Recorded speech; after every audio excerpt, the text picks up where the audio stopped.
Fala pessoal, tudo bem? Meu nome é Gabriel Oliveira e hoje eu tô aqui com a Mondial Master Bread, panificadora de 19 receitas, não só de pães, que traz algumas funcionalidades interessantes para a unidade.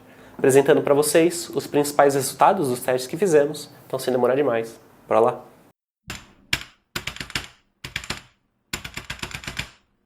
No geral, ela tem um desenho bem quadrado, mas com uma curva frontal que impede ela de acabar virando um cubo, praticamente. De tamanho, ela também é relativamente pequena, raramente passando de 30 centímetros, seja em largura, altura ou profundidade. O painel fica na frente. Na parte de cima temos um pequeno visor de vidro que dá para o interior, totalmente metálico. Esse sim acaba ficando exposto sem nenhum tipo de pintura. Também é aqui que encontramos a resistência, acaba ficando à mostra, e a forma. A forma tem uma alça que, girando ela, acaba removendo, faz um barulho até alto, porque acaba sendo metal batendo no metal. Ela é de alumínio, com o interior totalmente coberto por um antiaderente.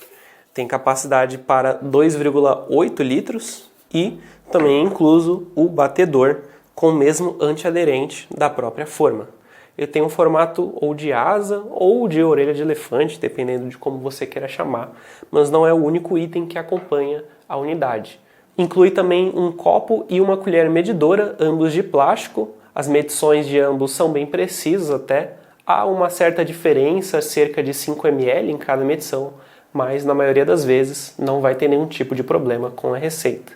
Além disso, também é incluso um gancho, esse de aço inoxidável, e serve justamente para fazer a retirada do batedor caso ele fique preso no alimento. O painel aparece bem aqui no centro, mas talvez leve um tempo para você se acostumar com ele.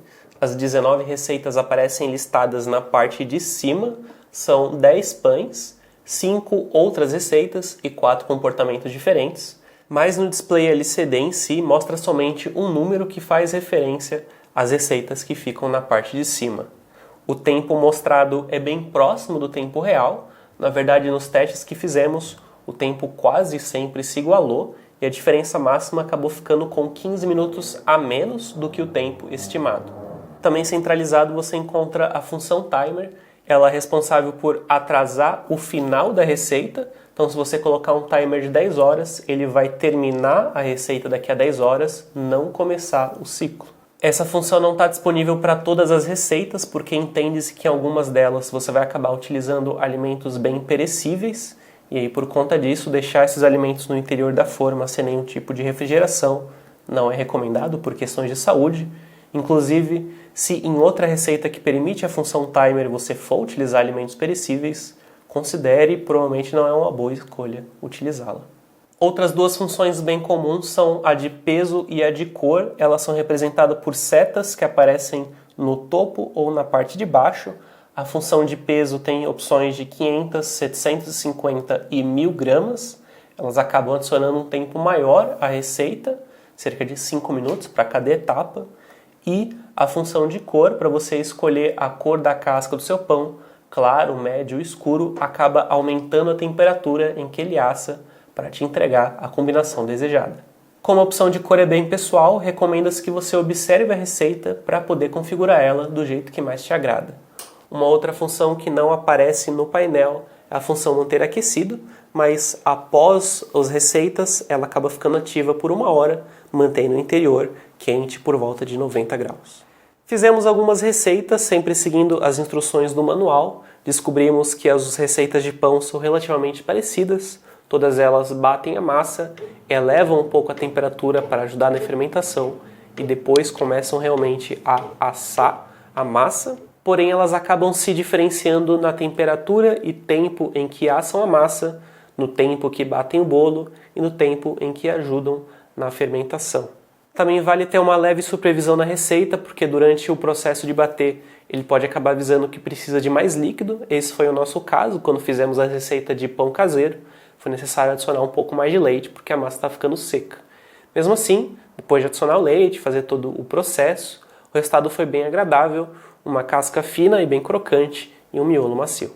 Para a receita de bolo, ele não aumenta a temperatura interna para ajudar na fermentação, então ele realmente só bate, tem um intervalo para você adicionar o fermento e depois faz o processo de cocção por volta de 150 graus Celsius. É curioso porque ele fica no mesmo formato dos pães, já que a forma é a mesma, e também na base acabou rachando justamente pela presença do batedor, mas foi um resultado positivo, muito agradável, e cresceu e assou muito bem. É um ciclo bem diferente do ciclo de cookies e de pizza.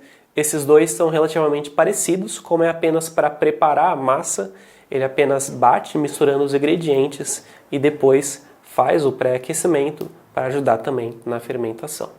Na receita de geleia, utilizamos morango. O manual não diz se você deve colocar a fruta inteira ou pedaços. Acabamos colocando a fruta inteira e tivemos uma surpresa, porque ele faz um movimento bem rápido do batedor e por conta disso acabou espalhando morango por praticamente toda a forma e até alguns lugares fora. Por conta disso, recomendamos utilizar pedaços da fruta.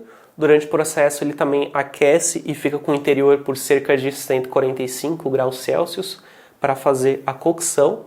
O resultado foi bem saboroso, mas tome cuidado com a bagunça ao fazer. Uma receita que não esperava que tivesse aqui é a de iogurte. Ela de longe é a que mais demora tempo para fazer, cerca de 8 horas de funcionamento.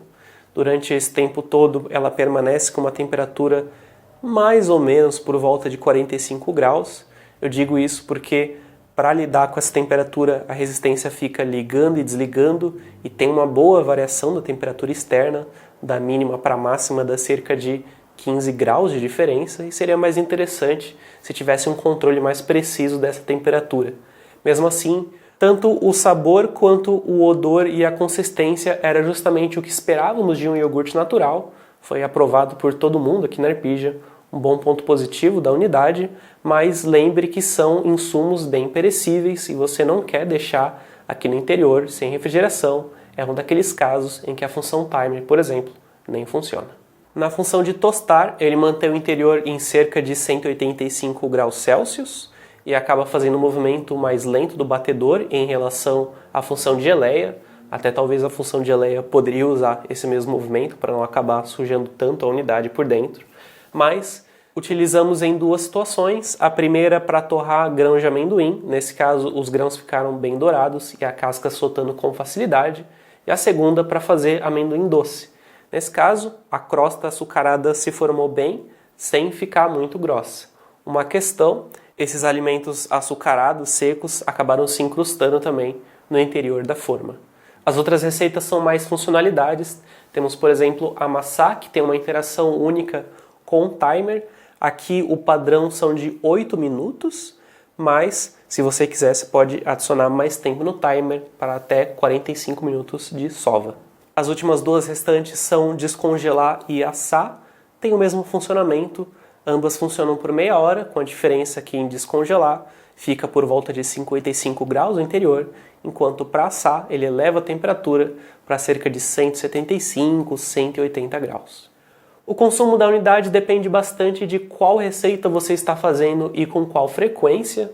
Para se ter uma ideia da diferença, as receitas de pão costumam ter uma média levemente acima de 0,3 kWh, bolo acaba ficando um pouco mais alto, com 0,38, mas receitas como, por exemplo, pizza, acaba consumindo quase 10 vezes menos. Esse material que faz o revestimento exterior, que é bem comum em outros eletrodomésticos, acaba ficando riscado com bastante facilidade. Na verdade, é só pelo tempo que a panificadora está aqui na Arpija, ela já está bem riscada. O interior pelo material é mais difícil de ser mantido imaculado. Quando fica exposto dessa forma, o metal acaba manchando com certa facilidade e até mesmo a limpeza é mais difícil. Manchas acabam aparecendo no interior por conta do próprio uso corriqueiro da unidade e também há pontos de acúmulo, principalmente nas bordas da tampa e no interior, próximo à resistência. Nas saídas de ar pelas laterais e no topo pode acabar acumulando farinha e também vale a pena tomar cuidado com o antiaderente. Pelos testes que fizemos, ele já começou a sair no batedor e também testando a resistência dele contra esponjas. Opte por esponjas bem pouco abrasivas ou sempre dê preferência mesmo para o lado macio das esponjas. Também limpe sempre com um produto frio e fora da tomada. O cabo de alimentação tem 94 centímetros, estranhamente sai pela lateral do produto. Durante os testes, a temperatura externa nunca ficou acima de 80 graus Celsius, O mesmo não pode ser dito da temperatura interna, até porque a resistência fica acessível.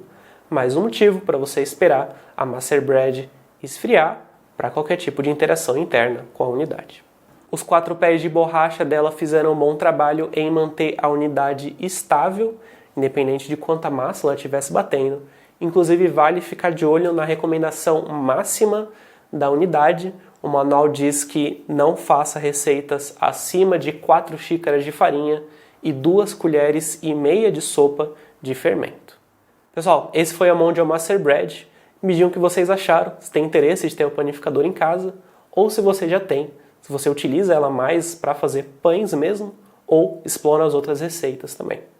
Eu vou ficando por aqui, mas se você acha que faltou alguma informação, com certeza está na nossa avaliação completa lá no site da Arpija. O link para isso está aqui na descrição. Então, até a próxima.